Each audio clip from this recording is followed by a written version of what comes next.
안녕하십니까. 닥터캐스트입니다. 질병관리본부가 인플루엔자 환자가 증가하고 있는 가운데 예방수칙을 당부했습니다. 그 소식 전해드리겠습니다.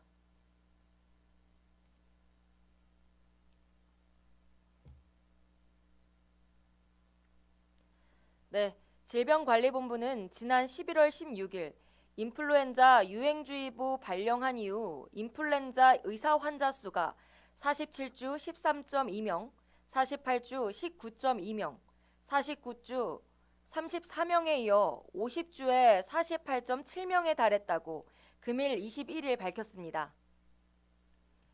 연령별로 전 연령에서 인플루엔자 의사 환자 수가 증가하고 있으나 특히 13세에서 18세, 7세에서 12세의 발생 비율이 높습니다.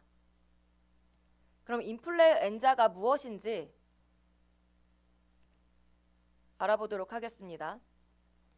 네, 이 인플루엔자는 일반인에게 독감으로 알려져 있는 A형 또는 B형 인플루엔자 바이러스에 의한 전염성이 높은 급성 호흡기 질환입니다.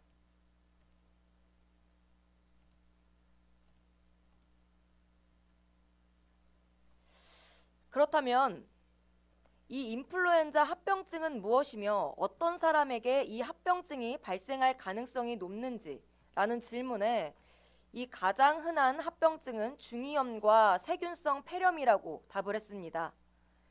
또한 얼마 동안 다른 사람에게 전염시킬 수 있는지라는 질문에 성인의 경우 증상이 생기기 하루 전부터 증상이 생긴 후 약 5일 동안 감염력이 있다고 합니다. 소아의 경우 10일 이상 감염력이 있는 경우도 있습니다.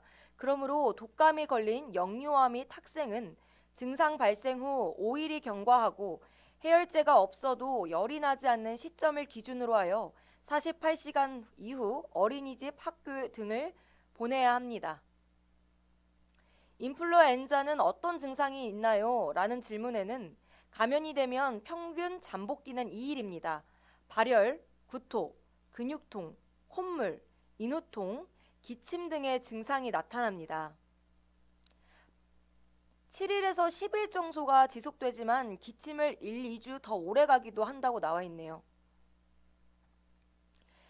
제일 중요하죠. 백신을 접종하면 100% 효과가 있나요? 라는 질문에 100% 효과는 없지만 완벽하게 예방할 수는 없지만 최선의 예방 수단은 독감 백신이라고 나와 있습니다.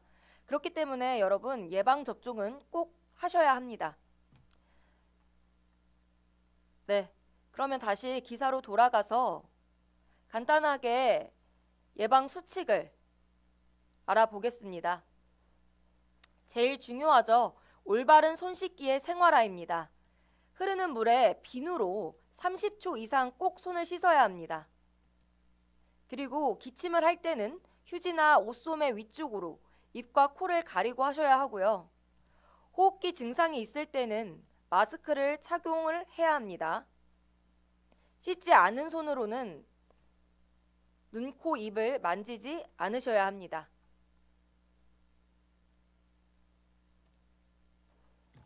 네, 지금까지 닥터캐스트였습니다. 자세한 내용은 닥터캐스트 홈페이지에 가시면 보실 수 있습니다.